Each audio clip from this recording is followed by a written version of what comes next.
అధ్యక్ష, 2014-19లో చంద్రబాబు గారి ప్రభుత్వంలో ఇరిగేషన్ మీద 79,742 కోట్లు ఖర్చు చేయడం జరిగింది అధ్యక్ష. అంటే ఆ రోజు 7 లక్షల కోట్లు బడ్జెట్ ఉంటే 72,742 కోట్లు ఖర్చు చేయడం జరిగింది అధ్యక్ష.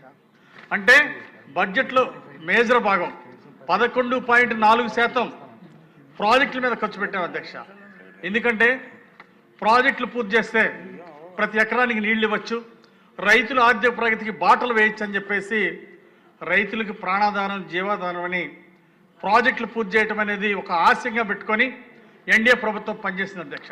అందుకే 11.4% ఖర్చు పెడితే తర్వాత వచ్చినటువంటి వైసీపీ పాలనలో 12 లక్షల కోట్లు బడ్జెట్ ఉంటే కేవలం వాళ్ళు ఖర్చు పెట్టింది 22,000 కోట్లు అధ్యక్ష.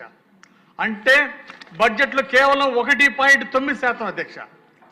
అంటే రైతులంటే ఎంత నిర్లక్ష్యం అధ్యక్ష. 5 సంవత్సరాల్లో వైసీపీ పాలనలో ఒక్క ప్రాజెక్ట్ పూర్తి చేయలేదు, ఒక్క ఎకరానికి నీళ్ళు ఇవ్వలేదు. అంటే వీళ్ళకి రైతుల పట్ల ఏమాత్రం శ్రద్ధ ఉందో అర్థమవుతా ఉంది. తెలుగుదేశం పాలనలో 11.4% ఖర్చు పెడితే జగన్ పాలనలో 1.9% ఖర్చు పెట్టారు. ఆ విధంగా రైతులకు తీరని అన్యాయం చేశారు అధ్యక్ష. ఈరోజు ఈ 2 సంవత్సరాల్లోనే ఎన్డీఏ ప్రభుత్వం ప్రాజెక్టులన్నీ పూర్తి చేయాలనే లక్ష్యంతో 34,724 కోట్లు ఖర్చు పెట్టింది అధ్యక్ష. అంటే గతంలో 5 ఏళ్లు వైసీపీ పాలనలో ఖర్చు పెట్టిన దానికంటే ఇప్పుడు ఈ 2 సంవత్సరాల్లోనే ఎన్డీఏ ప్రభుత్వం కేటాయించిన నిధులు దానికంటే ఎక్కువని, అంటే ఈ ప్రభుత్వం ఎంత చిత్తశుద్ధితో ఉందో ప్రాజెక్టులు పూర్తి చేసి రైతులకి నీళ్లు ఇవ్వాలి అని, రైతుల్ని ఆర్థిక ప్రగతిలో ముందుకు తీసుకెళ్లాలనే లక్ష్యంతో ఈ ప్రభుత్వం ముందుకు నడుస్తుంది అధ్యక్ష. అలాగే రాయలసీమకు వాళ్ళు ఏం చేశారు అధ్యక్ష? తెలుగుదేశం పాలనలో 12,440 కోట్లు ఖర్చు పెట్టారు అధ్యక్ష 5 సంవత్సరాల్లో. కానీ జగన్ పాలనలో కేవలం 2,000 కోట్లు మాత్రమే ఖర్చు పెట్టారు అధ్యక్ష. అంటే 12 లక్షల కోట్ల బడ్జెట్లో 5 సంవత్సరాల బడ్జెట్లో 0.02% కేవలం అంత దారుణంగా రాయలసీమ ఖర్చు పెట్టారు అధ్యక్ష. 12 లక్షల కోట్ల బడ్జెట్లో కేవలం 2,000 కోట్లు మాత్రమే రాయలసీమ ఖర్చు పెట్టారు అధ్యక్ష. ఆ బిల్లులు కూడా కొన్ని చెల్లించకపోతే మళ్ళీ తెలుగుదేశం ప్రభుత్వం వచ్చినాక కాంట్రాక్టుల బిల్లులు చెల్లించింది అధ్యక్ష. అంటే రాయలసీమ పేరెత్తడానికి వాళ్ళకి అర్హత ఉందా అధ్యక్ష? వాళ్ళకి ఏమాత్రం అర్హత లేదు. వాళ్ళ నిర్లక్ష్యం, వాళ్ళ యొక్క బాధ్యతారహితం రైతులకు తీరిన అన్యాయం జరిగింది అధ్యక్ష. ఉత్తరాంధ్రకి ఏం చేశారు అధ్యక్ష? వాళ్ళు చంద్రబాబు గారి పాలనలో 1,832 కోట్లు ఖర్చు పెడితే 5 సంవత్సరాల పాలనలో వాళ్ళు కేవలం 594 కోట్లు మాత్రం ఖర్చు పెట్టారు ఉత్తరాంధ్రకి. అంటే 3వ వంతు కూడా ఖర్చు పెట్టలేదు వాళ్ళ 5 ఏళ్ల పాలనలో. ఆ విధంగా ఉత్తరాంధ్ర ప్రజలకి అన్యాయం చేశారు. మరి పోలవరం తీసుకుంటే మన చంద్రబాబు గారి పాలనలో 72% పోలవరం ప్రాజెక్ట్ పూర్తి చేశారు అధ్యక్ష 5 ఏళ్లలో. మరి వీళ్ళెంత చేశారు అధ్యక్ష? 2% కూడా పూర్తి చేయలేదు. ఎంత నిర్లక్ష్యం. మొదటి 15 నెలలు అసలు పనులు చేయకుండా రివర్స్ టెండరింగ్ పేరుతో రైతాంగాన్ని తీరిన అన్యాయం చేశారు. 15 నెలలు పనులు గాలికి వదిలేశారు. దీనివల్ల డయాఫ్రమ్ వాళ్ళు కొట్టకపోయింది అధ్యక్ష. దానివల్ల ప్రజల మీద ఎన్ని కోట్లు భారం పడింది అధ్యక్ష? ఈ పాపం ఎవరిది? గత ప్రభుత్వాన్ని. అందుకే మళ్ళీ ఈరోజు పోలవరం ప్రాజెక్టు పూర్తి చేసిన దిశగా ముందుకెళ్తున్నాం అధ్యక్ష. ఆ రోజు కేంద్రం ఇచ్చినటువంటి నిధులు, పోలవరానికి ఇచ్చిన నిధులు కూడా పక్కదారి పట్టించారు అధ్యక్ష. అంటే ప్రాజెక్టులు పూర్తి చేసే ఆలోచన లేదు, దోచుకోవటం.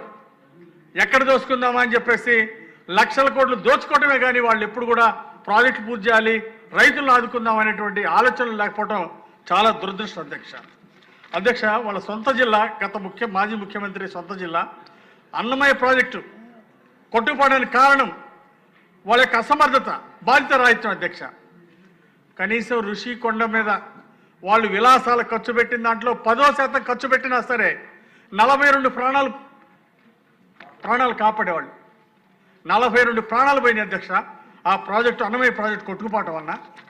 దాంట్లో ఆ ప్రభుత్వం బాధ్యత రాహిత్యం, స్వార్థం వల్లనే 42 ప్రాణాలు పోయినాయి అధ్యక్ష. విలాసాలకు ఖర్చు పెట్టారు, కానీ ప్రజల ప్రాణాల గురించి ఆలోచించలేదు అధ్యక్ష. పులిచింతల గేట్లు కొట్టకపోయినాయి గత పాలనలో, గుండ్లకమ్మ గేట్లు కొట్టకపోయినాయి. కారణం వాళ్ళు కనీసం రిపేర్లు మెయింటెనెన్స్కి ఒక్క రూపాయి కూడా బడ్జెట్ కేటాయించకపోవటం, దానివల్లే గేట్లు కొట్టకపోయినాయి. కనీసం గ్రీజుకు కూడా ఖర్చు పెట్టలేనటువంటి దుస్థితి 5 సంవత్సరాల్లో. వీళ్ళ ఈరోజు రైతుల గురించి మాట్లాడే హక్కు ఉందా అధ్యక్ష వీళ్ళకి?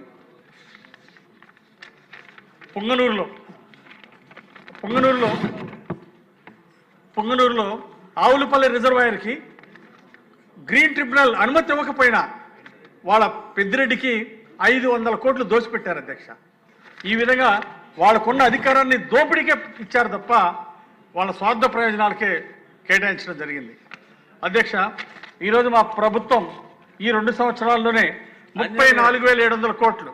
చిన్న మనవి ఏం లేదు, చాలామంది వారి నియోజకవర్గ సమస్యల గురించి చెప్పుకోవాలంటే సమయం చాలా తక్కువగా ఉంది. మీరేమో ఓవరాల్గా అతను అలాగా ఈయన ఇలాగా. అధ్యక్ష, ఈ ప్రభుత్వం 2 ఏళ్లలోనే 34,724 కోట్లు ఖర్చు పెట్టింది అధ్యక్ష.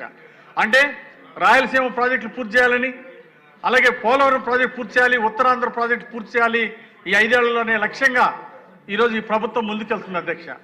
అలాగే గోదావరి, బొల్లాపల్లి, బనకచర్ల ప్రాజెక్టు కూడా పూర్తి చేయాలనే లక్ష్యంతో ముందుకెళ్తున్నాం అధ్యక్ష. సముద్రంలో కలిసిపోయే నీళ్ళని ప్రతి ఎకరానికి నీళ్ళు ఇచ్చి, మరి ఉమ్మడి ప్రకాశం జిల్లాని నెల్లూరు, కడప, అనంతపురం, నెల్లూరు, కర్నూలు ఈ జిల్లాలన్నీ, అలాగే పల్నాడు జిల్లాకు కూడా నీళ్ళిచ్చి సస్యశ్యామలం చేయనే లక్ష్యంతో ఈ గోదావరి బనకచర్ల ప్రాజెక్టు చేయాలనే సంకల్పంతో ముందుకు వెళ్తున్నాం అధ్యక్ష. ఈ దుర్మార్గులు దుష్ప్రచారాలు చేస్తూ విషం చెబుతున్నారు అధ్యక్ష. గతంలో కేసీఆర్తో కుమ్మక్కైనటువంటి వీళ్ళు ఈ ప్రాజెక్టు మీద కూడా విష ప్రచారం చేస్తున్నారు అధ్యక్ష.